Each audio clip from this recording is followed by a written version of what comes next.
This is Bishop Hughes in the Diocese of Newark. I am on sabbatical right now and had not planned on sending any messages out to the diocese, but it is a snow day and that sent me into the kitchen.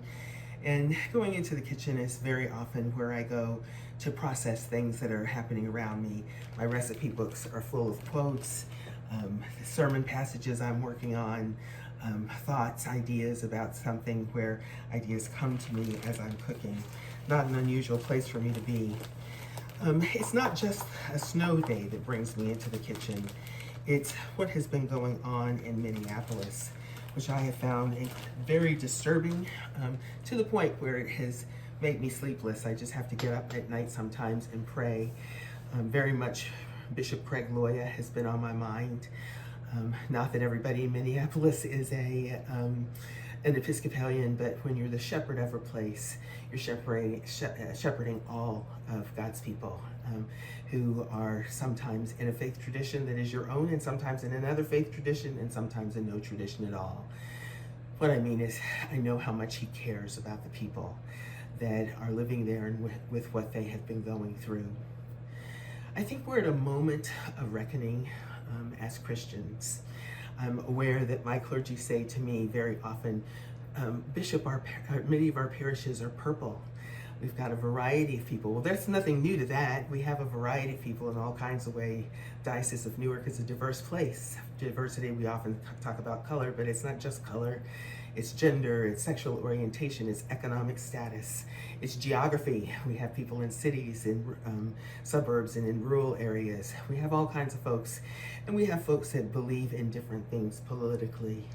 Let me be clear, I'm not speaking into your politics.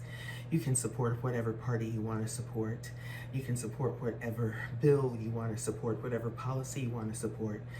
What I'm here to talk about with you is your faith and about being a Christian at this time where we're watching an issue of morality work itself out, being draped behind a cloak of politics.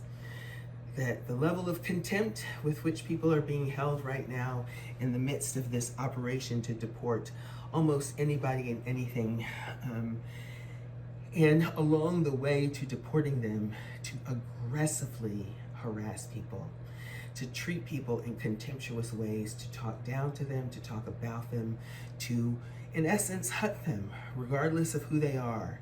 And the peak that it has reached with these killings of American citizens. All along, we've had American citizens being detained. The lack of discipline amongst those who are working in these federal roles of enforcing immigration, but enforcing it along the way of talking to people and about people in dehumanizing ways. When you look at those two deaths, Renee and this last one that happened yesterday, Alex Pettri, in both cases, the lack of rendering aid and the diminishing, dismissive language about them. These are not people to be talked badly about, to be called names. They're people who were dying. People who were dying. That's something that we treat with the utmost respect. Where we want to make sure that they know that there's someone there, that someone is taking their last breaths on this earth, that someone cares about who they are and what is happening to them. And for it to be in Minneapolis, of all places, we've just been here with George Floyd. I was really struck. It harkened back to George Floyd again, for him to have this weight on him of a law enforcement officer on him, squeezing the life out of him with his body weight. Him saying, I can't breathe, calling for his mother, for Alex Pettri to be in that same situation, all of those people who had him subdued and then to somehow be shot. And the disrespect of anyone, particularly those who represent us in the government, to immediately call him names, to immediately label him without having an independent investigation happen. All of these are moral issues. These are not political issues. As a Christian, you get to vote for who you want to vote for. You get to believe in the policy that you want to believe in. I have no qualm or question about that because I do the same. But as a Christian, as one who follows Jesus, as one who knows God's love, and particularly as Episcopalians, as those of us who take the baptismal covenant serious, this covenant that is so heavily based on the greatest commandment: love the Lord your God with all your heart, mind, and soul, and love your neighbor as yourselves. That this is what we're called to do. We're called to love our neighbors. And right now, our neighbors are under attack.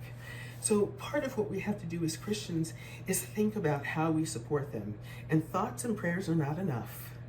Standing behind your politics is not enough. We must all take a look at who we are and where we've been. I've heard a lot of people liken this to Gestapo tactics, and I would say know your history, know your American history. This reminds me more of what happened in the American South than anything. If you know your history, you know about slave patrols. Some people call them the patty rollers.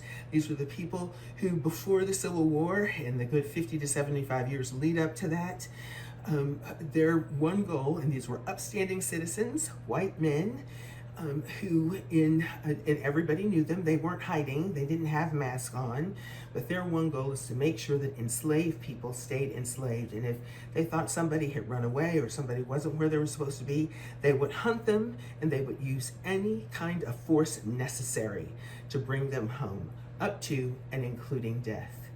We have been here before. That's in our DNA, this kind of aggressive going after people and the racial profiling on top of it. We have been here before. This is not our first go round with this. So for us as Christians, we've got to be asking ourselves, what do we do? So Craig Loya has published something, I'll make sure that it's linked to this, asking for our help and our support.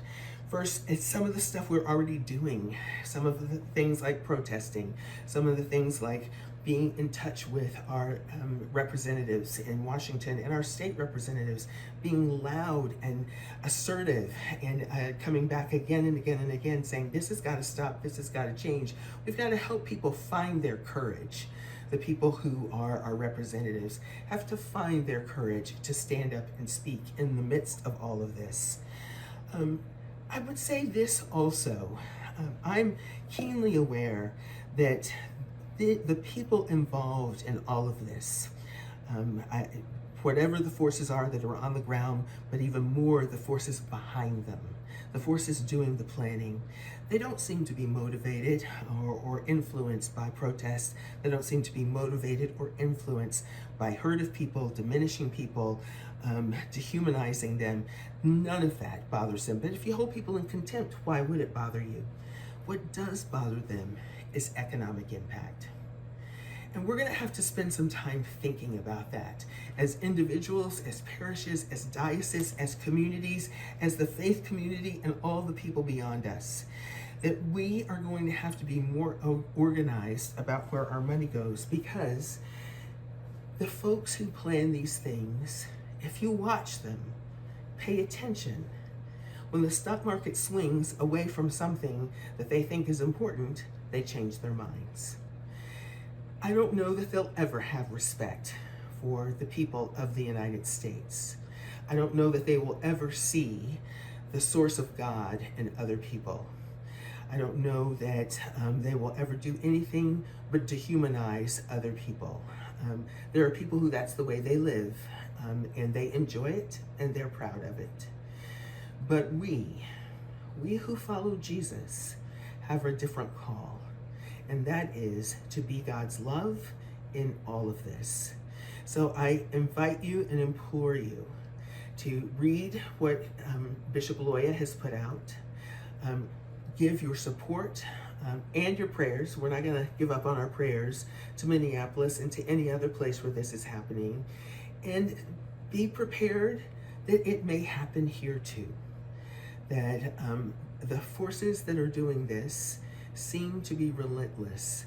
But the one thing I know for sure, as Desmond Tutu said, I have read to the end of the book, and God's side always wins. Remember this. We will follow Jesus. We will love God with all our hearts, minds, souls, and we will love our neighbors as ourselves. I think that's what those who are in charge have underestimated, is how much we will love our neighbors. And we've only just begun doing that.